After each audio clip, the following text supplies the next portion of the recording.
C'est une organisation non gouvernementale qui révèle aujourd'hui l'affaire.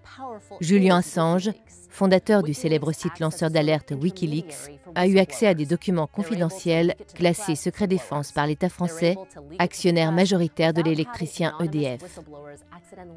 Ces documents compromettants font référence à la présence d'une caméra espion dissimulée dans les compteurs électriques communicants Linky.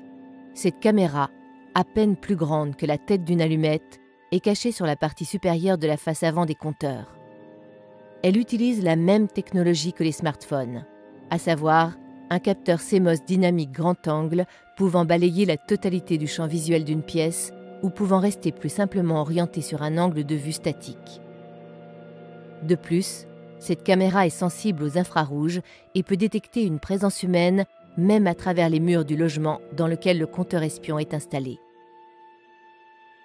Les images ainsi recueillies sont transmises sous forme numérique par le réseau communicant électrique d'EDF afin d'être acheminées, traitées et stockées dans un centre de données hautement sécurisé situé dans un lieu tenu secret.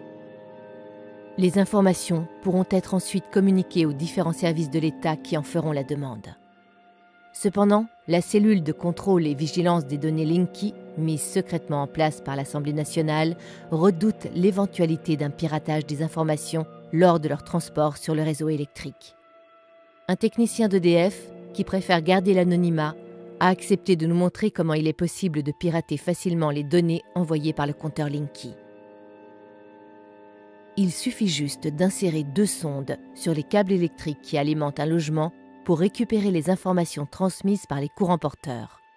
Un terminal numérique permet de visualiser et enregistrer toutes les images transmises. Interrogé, Edward Snowden, ancien employé de la CIA et de la NSA, qui a révélé par le passé les détails de plusieurs programmes de surveillance américains et britanniques, évoque un degré d'intrusion jamais égalé dans l'atteinte aux libertés individuelles.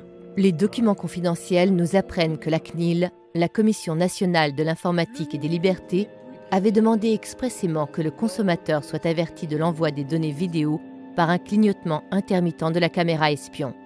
Vous l'aurez compris, si votre compteur clignote, c'est que vous êtes filmé. Face à ces révélations scandaleuses, bafouant les principes élémentaires d'un état de droit, le gouvernement et l'électricien EDF ont semblé bien embarrassés pour justifier cet espionnage massif des foyers français. Je déplore profondément cette attitude. Nous présentons nos excuses aux Français. Les mots d'excuse ne suffiront sans doute pas. Nous sommes au cœur du système de M. Hollande. Nicolas Sarkozy, président du parti d'opposition Les Républicains, n'a pas manqué de s'emparer du dossier. Et à de l'immobilisme. Pourtant, avant même la révélation de cette affaire d'État Wikileaks, la presse s'était déjà fait l'écho du refus de l'installation des nouveaux compteurs communicants Linky par plus de 60 communes de France. Certains conseillers municipaux et militants écologistes l'accusant d'être dangereux pour la santé en raison des ondes électromagnétiques émises par l'appareil. D'autres élus, plus pragmatiques, avaient dénoncé une intrusion dans notre vie privée avec la relève et la transmission de nos index électriques pouvant permettre à tout un chacun de décortiquer notre mode de vie et nos habitudes de consommation. Mais aucun des élus n'avait imaginé que les compteurs puissent ainsi nous espionner à notre insu 24 heures sur 24 grâce à la transmission d'images volées. La France a peur. Je crois qu'on peut le dire aussi nettement. La France connaît la panique depuis... Ce scandale politico-économique Wikileaks a très peu été évoqué par les médias qui restent dans l'ensemble à la solde du pouvoir. Avec la complicité des journalistes, le gouvernement a réussi à étouffer l'affaire, évoquant l'état d'urgence et la menace terroriste pour justifier, comme par hasard, la surveillance du peuple français. Des militants écologistes ont bien tenté de saboter les lignes électriques transmettant les données des compteurs Linky, mais sans grand succès. Aujourd'hui, des dizaines d'usines dissimulées sur tout le territoire continuent de produire en masse des millions de compteurs Linky qui vont pouvoir continuer à s'immiscer en toute impunité au plus profond de notre intimité. Tout n'est cependant pas perdu.